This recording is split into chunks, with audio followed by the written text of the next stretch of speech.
Before I record any story for any platform, I always tell that story to my wife first. She's basically my gauge of whether the story makes sense, whether it's interesting, and most times her reaction is pretty neutral. But today's story, she said it was so unusual, she found herself on the edge of her seat, just wondering what the ending was going to be because she really couldn't guess it. And then at the end, when I revealed the ending, she says to me, "Wait, are you serious?"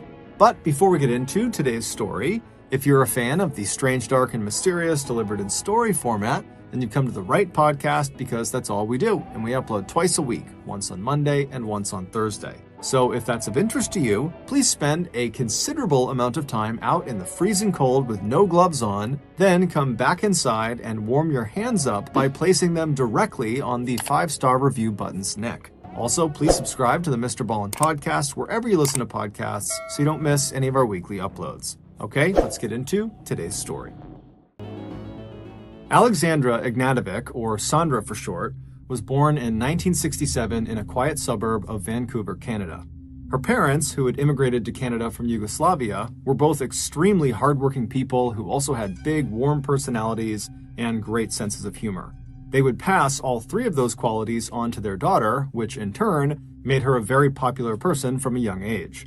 In addition to her attractive personality, Sandra was also considered very physically attractive, so much so that when she was a teenager, her friends began to encourage her to compete in beauty pageants. Sandra was always flattered by these remarks, but would laugh them off, saying she didn't belong in something like that. But in 1985, during Sandra's senior year of high school, she finally gave in to her friends' suggestions and entered a local beauty contest called the Miss Burnaby pageant. And much to her shock, but not to her friends, she would win. And this win would automatically enter her into the huge Miss Canada beauty competition that year, though she would lose that one. However, Sandra was not remotely fazed by the loss. She actually thought it was pretty funny that she had gotten as far as she had.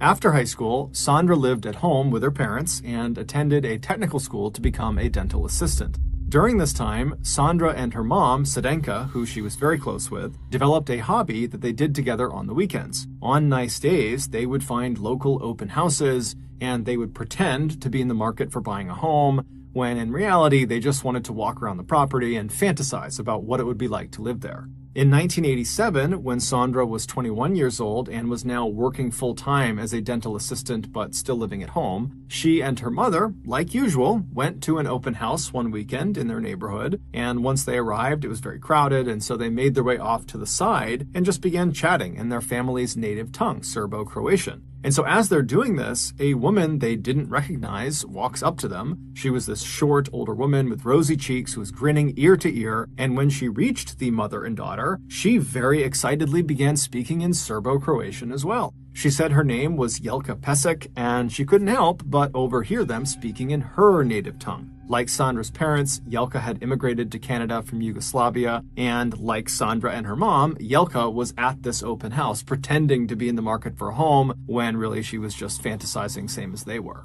So these commonalities they shared immediately put them all at ease, and before long, all three of them were chatting and laughing like they were old friends. Over the course of their 15 or so minute-long conversation, Jelka eventually asked Sandra pretty point blank if she was single or in a relationship. And Sandra, who was a little caught off guard by the abrupt question, said, "I'm single." At which point, Jelka lit up, and with a smile on her face, she said, "Well, I'd love for you to meet my son Joe. He's about your age and single too." Sandra smiled, but before she could respond, Jelka kind of waved her off like she knew she was being too pushy, and she just said, "Look, our family owns an automotive shop in town. It's called Sam & Sons. If either of you ever have car troubles, it's on the house. Bring your car in. And if you, Sandra, swing by, I'll introduce you to Joe." Then she handed Sandra a business card and said her goodbyes to both of them and then turned and walked away. Once she was gone, Sandra and her mother kind of chuckled about the conversation they had just had, and then they went back to just enjoying the open house. And by that evening, when the mother and daughter had gotten back to their own home, they had more or less forgotten about Jelka.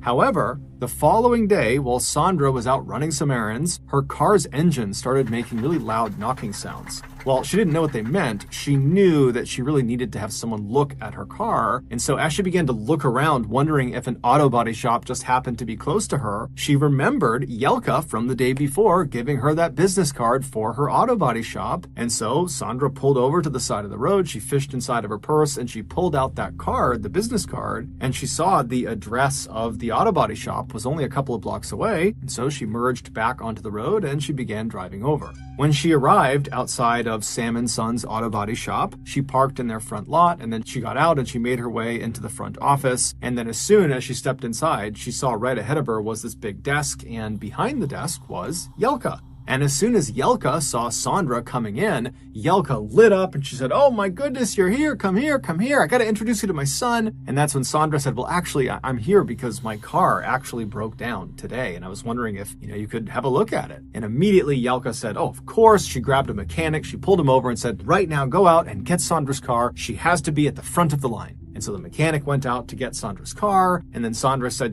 "Thank you so much. I really appreciate it. I'm going to just go step outside and just let me know when it's done." But Yelka would say, No.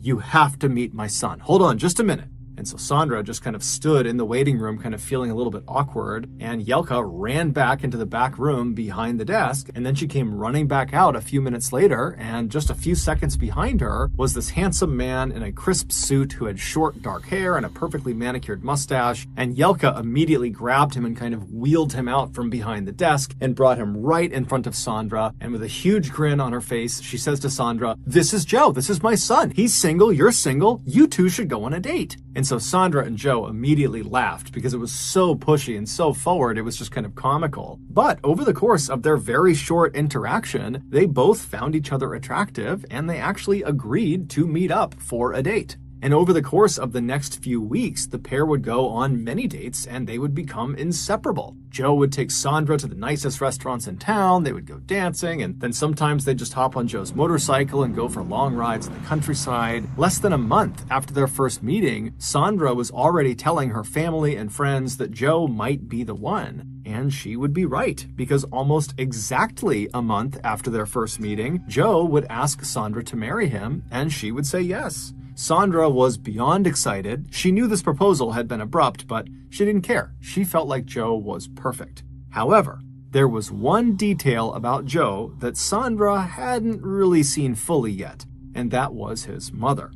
Sandra was aware that Yelka could be a bit pushy. After all, she did literally tell Sandra to date her son while they stood directly in front of her son. However, after that interaction, Sandra had really not spent much time around Yelka and so hadn't formed much of an opinion of her. But as soon as wedding preparations began, that would change. Yelka wanted to plan every single detail of the wedding. You should get married in this church. You should buy this gown from the store. Your bridesmaids should wear these dresses. Here's a great music list for the wedding reception. Although she presented these as suggestions, they were more like demands. At first, Sandra tried to just roll with it and allowed Yelka to have her way with a number of the decisions, but after each concession, it just seemed like Yelka would come back with even more demands. Finally, Sandra had just had enough, and she told Yelka, "You gotta stop inserting yourself into every single wedding planning decision. This is my wedding. This is Joe's wedding, not yours."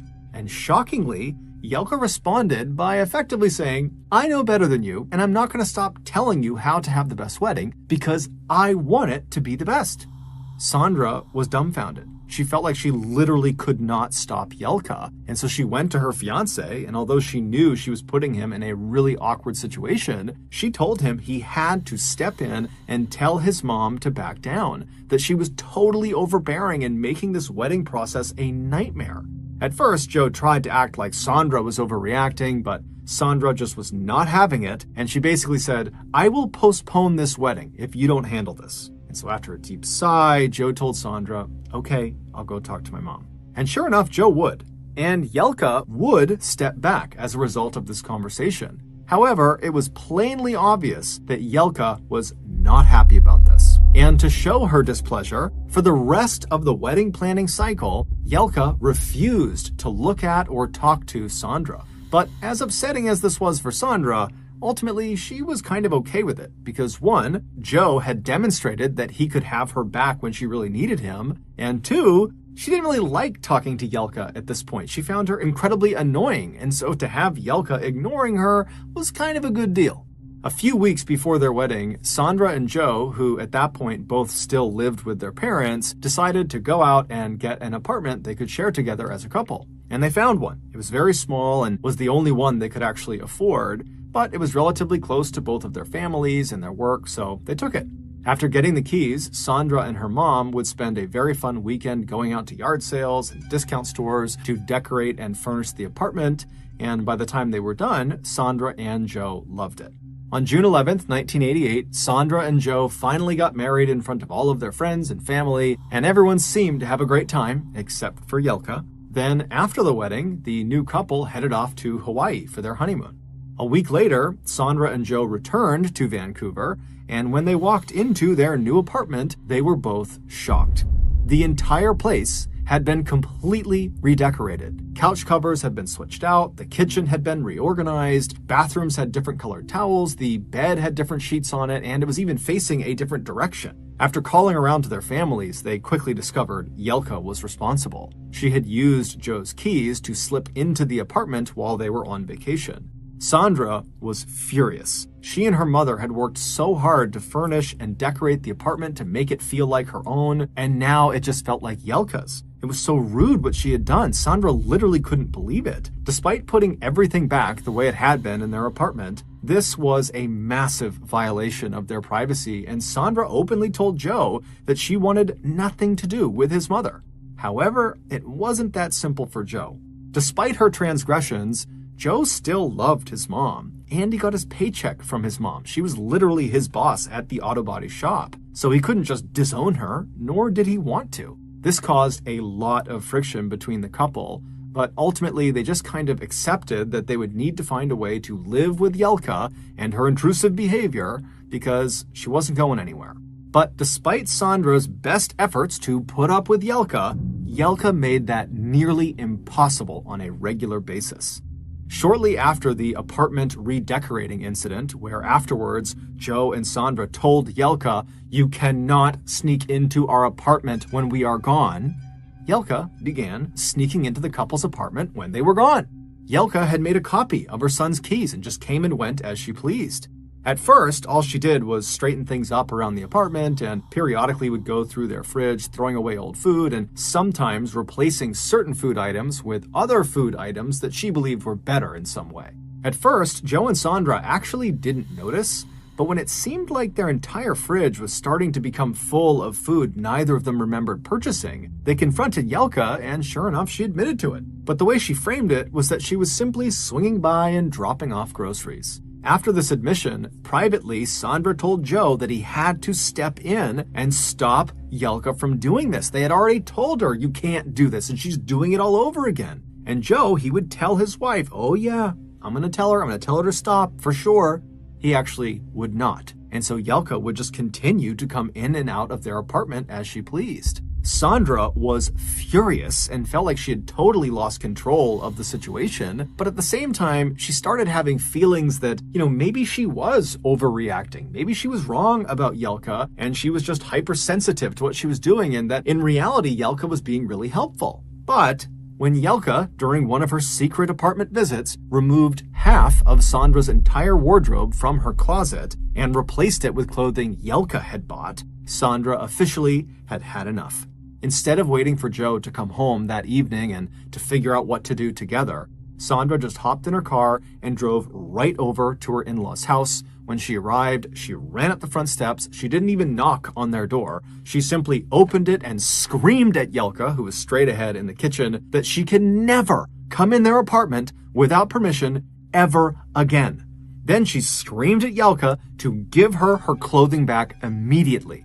Yelka seemed totally unfazed by this, and instead of saying sorry or trying to make an excuse, she just said very matter-of-factly, "You don't look good in your clothing. I know what you look good in."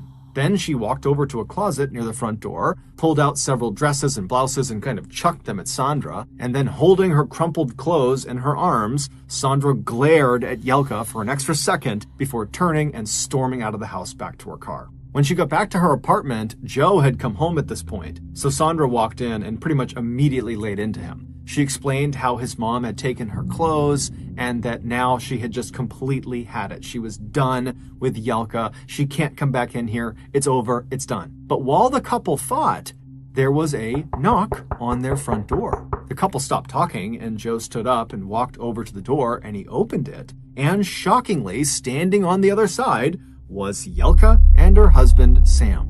Sandra saw them and literally ran over and slammed the door in their face. But through the now shut door, she heard Yelka call out, "Please let us in. I have something very important I want to tell you."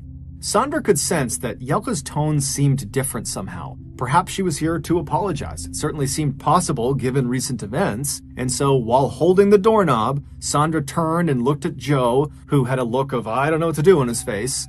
And then with a very frustrated sigh, Sandra turned the doorknob and opened the front door again, and immediately Yelka smiled at the couple and walked in like she owned the place. Sam followed behind her, but seemed wholly uninvested in whatever it was they were there for. Yelka strode right into the kitchen and she took a seat at the head of the table and then beckoned Sandra and Joe to come over and sit down as well.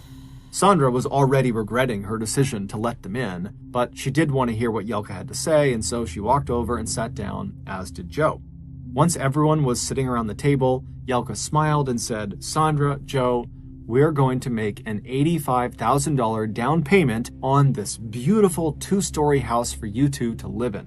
We know this apartment is small and you want to start a family, and we want to give you the best home to do that in." Sandra and Joe were dumbstruck. They made very little money and had almost no savings, and so home ownership was not exactly on the horizon for them, although it was something they often fantasized about. But now, this fantasy could become a reality if they just said yes to Yelka. And so with Yelka sitting there staring at them intently with a big grin on her face, eagerly awaiting their answer, the couple exchanged a few quick glances at each other, kind of feeling each other out, and then they said, "Okay, yeah, thank you so much." Yelka was extremely pleased. She hugged them both and asked them to come by the property the next day to have a look around, and then Yelka and Sam got up and they left. That night, Sandra and Joe lay awake in bed talking about this incredible thing that had happened, and they came to the conclusion that Yelka must have been trying to make some sort of peace offering, that this was effectively a way for her to say sorry for what had transpired between them. And so by the time Sandra fell asleep that night, she was feeling very optimistic that her relationship with Yelka was about to improve. The following day, Sandra and Joe drove over to the house that they had just agreed to let Yelka and Sam put the down payment on, and right away, what stood out to Sandra was the home's proximity to Yelka's house. It was only about 5 minutes drive away, much closer than their current apartment was to Yelka's house. Also, as soon as Yelka arrived in her car and got out to talk to them on the sidewalk, she was absolutely brimming with excitement, talking about how she couldn't wait to start decorating the inside of the house. It was like she was moving into the house. Alarm bells were going off in Sandra's head. This arrangement clearly was a mistake. But at the same time, Sandra felt like they were in too deep. They had already agreed to do this. How could they possibly back out now? So against her better judgment, a few weeks later, the sale of this new house was finalized and Sandra and Joe moved in. But within a week of living there, everything fell apart. Sandra had mentioned to Joe that she wanted to put in a simple red accent tile along the back of the kitchen wall. Joe had apparently relayed this information to his mother, who promptly arrived at the house specifically to tell Sandra she wasn't allowed to do that Yelka already had plans for the kitchen. A massive fight broke out between the two women that ended with Sandra saying, "You know what? I'm done. I'm leaving. I'm moving in with my mom." Then Sandra did just that. She grabbed her things, put them in the car, and she left. Joe, who by now seemed to have just given up trying to keep the peace between his wife and his mother, didn't even try to stop her. It looked like Joe and Sandra's marriage was destined to fail. Yelka was just too much to overcome. But only a week after moving back in with her mother, Sandra started to feel nauseous. She took a pregnancy test and it revealed that she was pregnant. she was going to have Joe's baby. Sandra had a decision to make: return to Joe and, by extension, return to Jelka, or raise the child on her own. She called Joe to break the pregnancy news and talk about the way ahead for them, and he was extremely excited and begged her to come back and live in the house together again, and he promised he would keep his mother under control. By the end of the call, Sandra decided she was willing to go back and give it another shot, not because Joe was so convincing or that she thought Jelka was really going to change, but because she felt like she owed it to her unborn child. And much to Sandra's surprise, once she moved back into the house with Joe, it actually was much better than before. Namely because Jelka actually seemed to be giving them space. Clearly, Joe had laid down the law with her, and Jelka was respecting it. She gave them so much space that by the time Sandra actually gave birth to her son Brandon, she found herself secretly starting to kind of like Jelka, just a little bit. 6 months after Brandon was born, Sandra and Joe were both starting to feel very run down from being on baby duty 24/7, and so Joe suggested they go out on a date night that Friday. Sandra loved the idea and asked Joe to get them a babysitter, and then once he said he had, they made reservations for their favorite restaurant. When Friday came around, as Sandra was getting ready for the night, they heard the babysitter knock on the front door. Sandra opened the door and saw Jelka. Despite her recent good behavior, Sandra was still very much on edge, wondering when the old Jelka was going to come back out again. And so her immediate reaction to seeing Jelka on the other side of this door was, "What are you doing here?" Jelka looked at her funny and said, "I'm your babysitter. Joe asked me." Sandra immediately whipped her head around and looked at Joe, who was now standing very sheepishly in the middle of the room. Before Sandra could say anything to him, Jelka had slipped past her into the house and was already talking about how she and Brandon were going to have such a wonderful night together and that everything was going to be just fine. Sandra shut the door and then grabbed Joe and pulled him into another room and told him she didn't like this, that he should have told her he was going to have her babysit their son. But Joe told her she was overreacting, that, despite their past issues, his mom was really excellent with kids. This would be fine. Sandra did not like this, but eventually conceded. And then before the couple left, Sandra gave Jelka very specific instructions for how to care for Brandon, what to feed him, what time to put him to bed, etc. And the whole time, Jelka just reassured Sandra that it was going to be just fine. Just go out and have fun. Finally, after giving all the instructions she could possibly think of, Sandra and Joe said goodbye and they left. They went out to their favorite restaurant, and then afterwards they went to a club to go dancing. And as soon as they got there, Sandra stepped away and hopped on a payphone to call Jelka to make sure everything was going okay with their son. And when Jelka picked up, she informed Sandra that the boy was, quote, out like a light, because apparently she had given him some tea from the old country. Sandra said, "What? I told you he only takes breast milk. What did you give him?" And Jelka just laughed and said, "Don't worry about it. It's fine. He's asleep. Go enjoy yourself." Sandra was horrified. She hung up on Jelka and ran back into the club. She grabbed Joe and said, "Your mom just fed something to Brandon that she shouldn't have. We have to go." The two ran from the club. They hopped in the car, and then Sandra flew back to their house. As soon as they were parked outside, she ran up the steps into the house, right past Jelka, into her son's nursery, and then standing next to his crib, she reached down and she lifted him up, which should have woken him up, but it didn't. He just lay limp in her arms. And so immediately Sandra pressed his mouth up against her ear to see if he was still breathing, and barely she could tell he was still breathing. But despite screaming his name and moving him around, nothing was waking him up. And so by this point, Jelka had come into the room and she was trying to convince Sandra that this was no big deal, that, the tea from the old country works great. You got nothing to worry about. But at this point, Sandra is panicking and she's screaming at Jelka to tell her what was in the tea you gave him. But Jelka just wouldn't give her an answer. She just kept laughing and saying it was fine. And so finally, Sandra just takes her son and runs past Jelka, runs past Joe. She runs out to the car. She strapped her little boy into his car seat, and then she flew to the emergency room.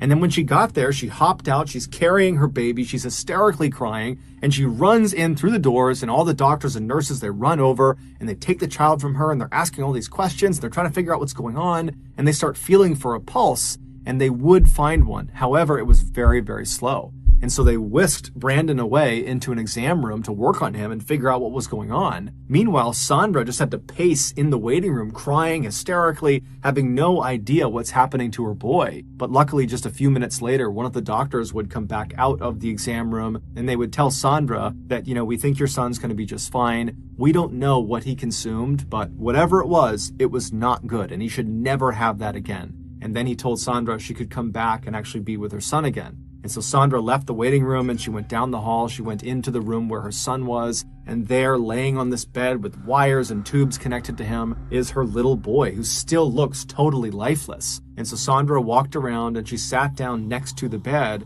and she laid her head down on the pillow and just looked at her son. And right there, in that moment, she decided that she was officially done with Jelka, even if it meant being done with Joe. A few minutes later, when Joe arrived by himself, Sandra would tell him he needed to choose. It was either going to be her or his mother. Unlike other times, Joe was not quick to come to his wife's side. In his mind, Sandra had become as much to blame for the drama as his mother was. And so after getting very frustrated with Sandra, he said, "You know what? You keep yelling at my mom and I don't like it. She only wants to help and be supportive and you just can't accept that. So I'm sorry, but I'm choosing my mom, not you." And Sandra would say, "Fine." And then the two of them just sat in silence on opposite sides of their son for the next hour until the doctors came back in and gave them the okay to take their son home, at which point Sandra immediately stood up and grabbed Brandon, and she and her son left the hospital without another word to Joe. She would drive her son to her mother's house and drop him off with her parents, and then she would go back to Joe's house, collect most of her things, and then move into her mom's house with her son. The following day, she would file for divorce. Immediately, the divorce became very nasty. Sandra didn't want Brandon anywhere near Jelka, so she decided to seek full custody of him. However, Joe, who by this point had gone from being something of an innocent bystander caught in the middle of two people he loved, to being aggressively on his mother's side, and therefore aggressively opposed to Sandra, told Sandra that he would be seeking full custody of Brandon as well. While these legal proceedings were going on, Joe's parents took it upon themselves to change all the locks of the house, knowing some of Sandra's things were still tucked away in the attic. Jelka also had their lawyer send Sandra a letter explaining that she was now forbidden from stepping foot inside of that house without express permission from Jelka. But as Joe and his mother made these punitive moves, Sandra would receive a huge legal break. The judge in their case had come to a decision. Sandra would get full custody of Brandon, and Joe would be required to pay child support and an alimony payment. The judge also ruled that Sandra would get primary ownership status of the house that Jelka had put the down payment on, and on top of all of that, based on Jelka's previous behavior, she was forbidden from having any contact with both Sandra and Brandon. Joe and his family were beyond outraged, but their only recourse was to be on their best behavior and try to file an appeal and have the judge change the ruling. So in the meantime, Joe very reluctantly and bitterly moved out of the house, and then Sandra and Brandon moved back in. Over the following few months, Joe didn't pay a dime of child support or alimony payments to Sandra. He also didn't bother to try to get in touch about seeing his son. Sandra was very upset about this. However, she was mostly just upset for her son, whose father basically had abandoned him. But as the silence between them grew, Sandra started to think to herself that maybe it was for the best. Fast forward about a year and a half to the summer of 1992, Joe was still not paying any support money to Sandra, and he and Sandra were still not talking, minus during court appearances for the appeals that had been filed. And during those short interactions, Joe would be openly cold and hateful toward his ex-wife, which Sandra could clearly tell made Jelka very happy. But Sandra didn't care. She had her son, she had the house, and she felt like no matter what they said or they did, they weren't going to stop her from trying to have the best life she could have. But Sandra's life was about to take a drastic and unexpected turn. In June of that year, Sandra walked out to her mailbox in the morning and found a small package with no return address on it. She brought the package inside, opened it up, and saw that it contained a paperback novel called The Deaths of Cindy James. It was a non-fiction account of a woman named Cindy James, who for years had been harassed by some unknown person who ultimately killed her and got away with it. Sandra's first thought when she saw this book was that, maybe she had accidentally signed up for a book club or something. And so she just put the book on the table and went about her day. That evening, after work, she saw the book on the table and just picked it up and sat down and began flipping through the pages for the first time. And right away, she noticed someone had underlined several passages in the book. When Sandra began reading these highlighted sections in the book, she started to feel very uncomfortable. All the highlighted sections were descriptions of the specific awful things that had happened to Cindy.